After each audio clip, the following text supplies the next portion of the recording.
Hello guys, all exam study point में आपका स्वागत है। कृषि से संबंधित पीडीएफ की इस क्लास में हम धान के विस्तार से जानकारी प्राप्त करेंगे। तो दोस्तों अंत तक बने रहिए। इस क्लास में आपको नया ज़रूर देखने को मिलेगा और नया ज़रूर सीखने को मिलेगा। ये क्लास आपके सभी एग्ज़ाम के लिए इम्पोर्टेंट है। तो इसमें किस्में कौन सी किस्म कहाँ प्रचलित है, कब बोई जाती हैं, सारा विस्तार से दिया गया है। तो चलिए क्लास की शुरुआत करते हैं। तो धान का वानस्पतिक नाम ओराइजा सैटाइवा है। धान का कुल ग्रेमिनी या घास या ग्रास या पोएसी कुल कहते हैं।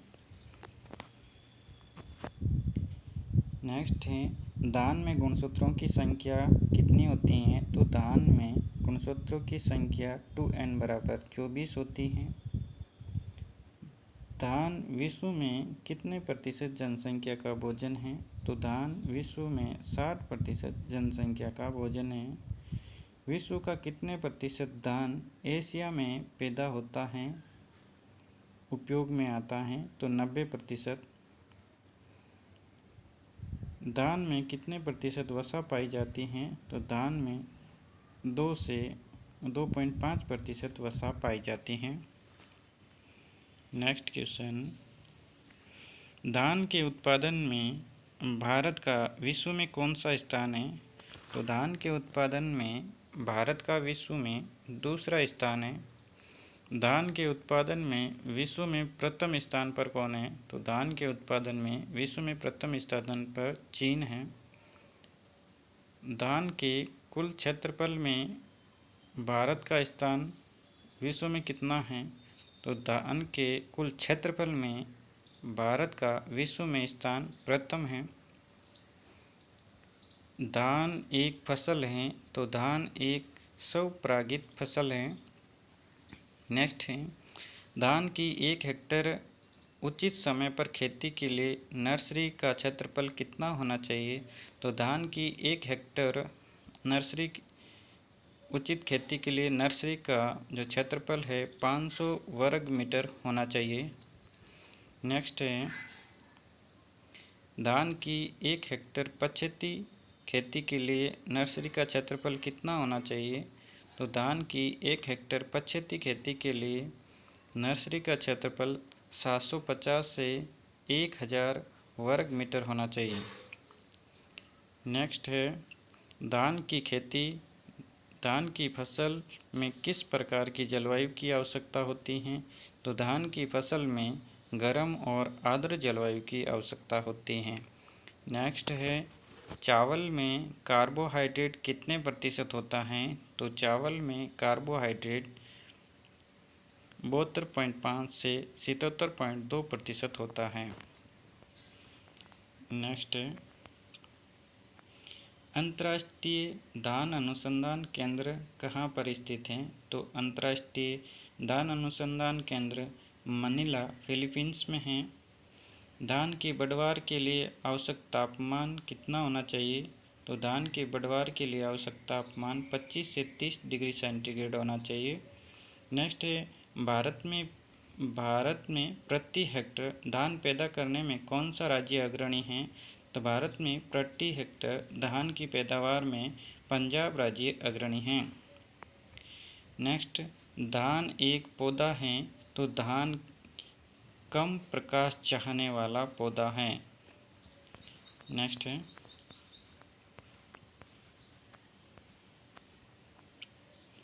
शरद ऋतु में बोई जाने वाली चावल की फसल को क्या कहा जाता है?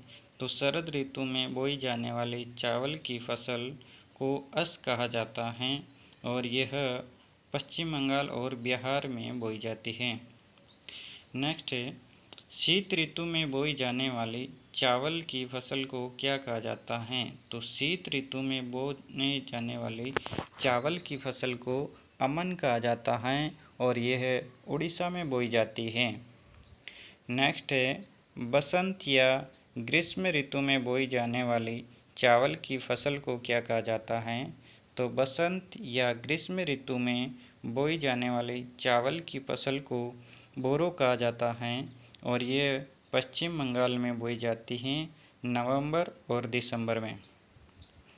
नेक्स्ट है, धान की खेती के लिए उपयुक्त भूमि होती है। तो धान की खेती के लिए उपयुक्त भूमि चिकनी, मटियार दोमट होनी चाहिए।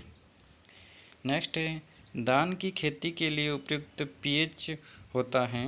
तो धान की खेती के लिए उपयुक्त पीएच 6.5 यानी हल्का अम्लीय होना चाहिए। नेक्स्ट है, धान की प्रजातियां जो पानी में बोई जाती हैं। तो धान की प्रजातियां जो पानी में बोई जाती हैं वो है साकेत, रत्ना, IR 24। ये प्रजातियां 115 से 124 दिन में पककर तैयार होती हैं। नेक्स्ट है, धान की प्रजातियां जो अधिक गहराई में के जल में बोई जाती हैं। तो धान की प्रजातियां जो अधिक गहराई के जल में बोई जाती हैं वो है मधुकर, चकिया 59। नेक्स्ट है, धान की बीज दर। तो धान की बीज दर ब्रॉडकास्टिंग मेथड से बोने पर 100 किलोग्राम प्रति हेक्टेयर बीज दर होना चाहिए। बिहाइंड प्लाउड या ड्रिलिंग सीड से बोने के लिए 60 किलोग्राम प्रति हेक्टेयर बीज होना चाहिए। नर्सरी सीड रेट यानी बोल्ड सीडेड वैरायटीज होने पर 40 से 45 किलोग्राम प्रति हेक्टेयर बीज होना चाहिए। Nursery seed rate find seeded varieties होने पर 30 से 35 किलोग्राम प्रति हेक्टेयर बीज होना चाहिए। नेक्स्ट है, हाइब्रिड राइस होने पर 10 से 15 किलोग्राम प्रति हेक्टेयर बीज होना चाहिए। नेक्स्ट है, मध्यम अवधि वाली धान की फसलें कितने दिनों में पक जाती हैं? तो मध्यम अवधि वाली धान की फसलें 120 से 140 दिन में पक जाती हैं। नेक्स्ट है, लंबी अवधि वाली धान की फसलें कितने दिन में पक जाती हैं? तो लंबी अवधि वाली धान की फसलें 140 दिनों से अधिक दिनों में पकती हैं। नेक्स्ट है, धान की नर्सरी यानी डेपोक विधि का विकास कहाँ किया गया था? तो धान की नर्सरी यानी डेपोक विधि का विकास फिलीपींस में किया गया। नेक्स्ट, डेपोक विधि का प्रयोग भारत में कहाँ किया जाता है? तो डेपोक विधि का प्रयोग भारत में आंध्र प्रदेश में किया जाता है। धान की नर्सरी यानी डेपोक विधि है बिना मृदा के पौधे उगाना। नेक्स्ट तथ्य हैं हमारे, डेपोक विधि से नर्सरी कितने दिनों में तैयार होती हैं? तो डेपोक विधि से नर्सरी 11 से 14 दिनों में तैयार होती हैं। नेक्स्ट है, धान की डेपोक विधि में बीजों का अंकुरण कितने समय में होता है? तो धान की डेपोक विधि में बीजों का अंकुरण 36 से 48 घंटे में होता है। डेपोक विधि से तैयार की गई नर्सरी के लिए बीज दर होती हैं। तो डेपोक विधि से तैयार की गई नर्सरी में बीज दर 3 से 4 किलोग्राम प्रति हेक्टेयर होती है।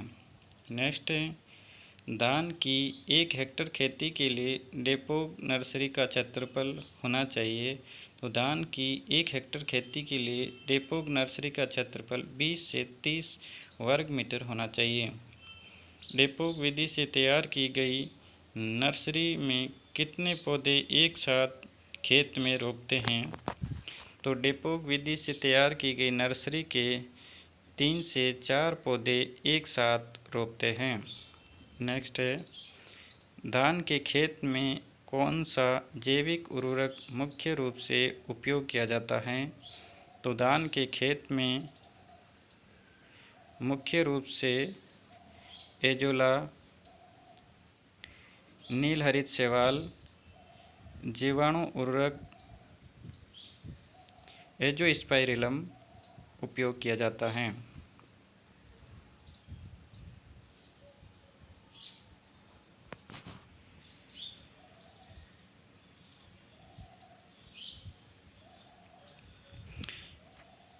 नेक्स्ट है धान के पौधे 25 से 45 दिन के हो जाए तो धान में हल चलाकर खरपतवार या अधिक पौधों को निकालने की विधि को कहा जाता है।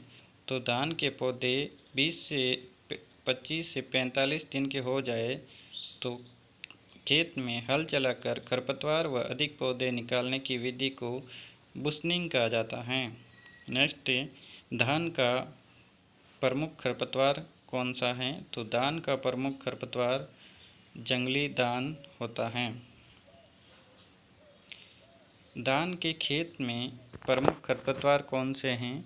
तो धान के खेत का प्रमुख खरपतवार मोथ, मकरा, दूबघास, सनई, बंदरा, बनरी आदि।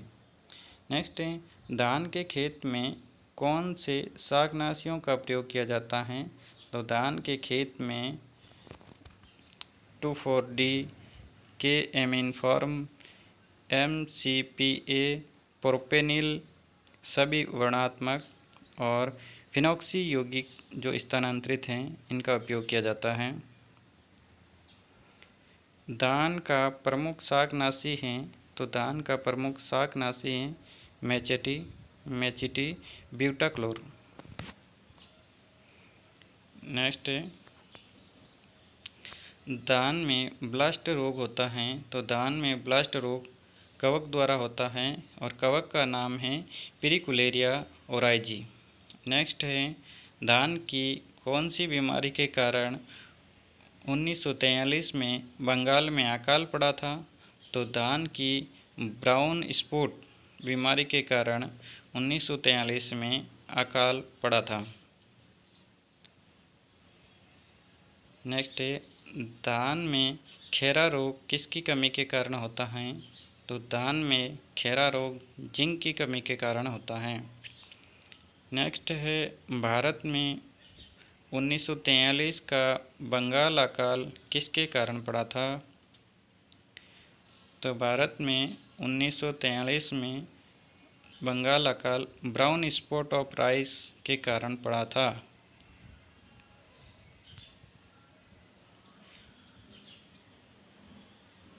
नेक्स्ट है भंडारण करते समय धान के दानों में नमी कितने प्रतिशत होनी चाहिए? तो भंडारण करते समय धान के दानों में नमी 12% होनी चाहिए।